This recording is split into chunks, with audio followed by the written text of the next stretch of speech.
Le règne du roi Akil et de la reine Naïma était marqué par la paix et la prospérité. Mais la paix fut troublée lorsque le village voisin, Jalamba, envoya des troupes pour envahir Banaba. Les raisons de l'invasion étaient complexes, mêlant querelles anciennes et convoitises territoriales. Le roi Akil mena ses troupes avec bravoure, mais la bataille fut acharnée et coûteuse. Malheureusement, lors de l'affrontement final, la situation se détériora rapidement. Le roi Akil et la reine Naïma furent tués, laissant le royaume désemparé. Les troupes de Jalamba ravagèrent le village, et le chaos régna. Les trois jumelles, encore très jeunes, furent séparées de leurs parents lors de l'attaque. Au milieu de la confusion, un notable de Banaba réussit à trouver les jumelles et prit les enfants sous sa protection. Sachant que leur survie dépendait de leur fuite, il décida de les emmener dans un village lointain, Kodma, qui était connu pour son hospitalité. Il confia les jumelles à une famille bienveillante, les Kwasi. Les jumelles grandirent au sein de la famille Kwasi avec amour et soin, mais l'ombre du passé planait toujours sur elles. Un jour, la prêtresse du village, Kaba, remarqua la marque distincte sur l'épaule droite d'Amara lors d'une cérémonie religieuse. Cette marque ressemblait étrangement à un symbole royal ancien, que Kaba connaissait bien grâce aux traditions de son propre peuple. Kaba reconnut immédiatement l'importance de la marque. Elle invita Amara et ses sœurs à venir lui parler en privé et leur expliqua qu'elles étaient les descendantes d'une lignée royale perdue. Cette révélation provoqua une grande agitation. La nouvelle de la lignée royale survivante parvint rapidement aux oreilles du roi imposteur de Banaba, Momo. Craignant la menace que représentaient les jumelles pour son trône, il décida d'agir. Momo envoya une armée pour attaquer le village de Kodma, espérant éliminer les héritières légitimes et sécuriser son règne. L'attaque fut brutale et inattendue. Le village de Kodma, bien que pacifique, essaya de se défendre autant qu'il le pouvait. Les Kwasi et les autres villageois se battirent courageusement, mais les forces de Momo étaient trop puissantes.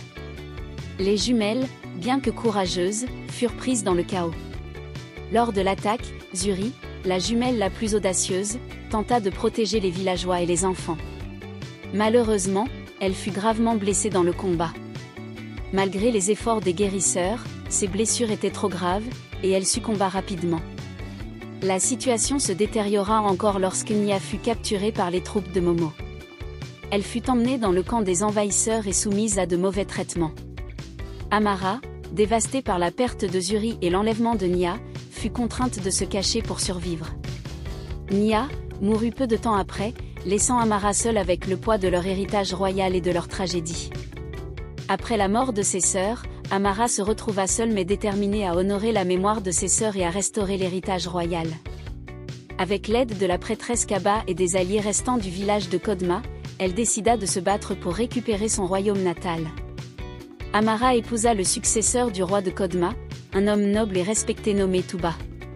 Ce mariage avait pour but de renforcer les alliances et de préparer la grande bataille pour reconquérir Banaba. Amara, avec le soutien de son mari Tuba et des tribus alliées, se lança dans la préparation d'une grande armée sous la bannière de la légitimité royale et de la justice. La bataille pour Banaba fut épique et acharnée. Les troupes d'Amara affrontèrent les forces de Momo avec une détermination inflexible. La lutte fut difficile, mais la stratégie et le leadership d'Amara permirent à ses forces de prendre le dessus. Les forces de Momo furent écrasées et chassées du royaume. Avec la victoire obtenue, Amara fut couronnée reine de Banaba. Le règne d'Amara fut marqué par une époque de paix et de prospérité. Elle restaura les traditions anciennes, renforça les relations entre les villages et veilla à ce que la mémoire de ses sœurs, Zuri et Nia, soit honorée. Sous le règne d'Amara, Banaba connut une renaissance.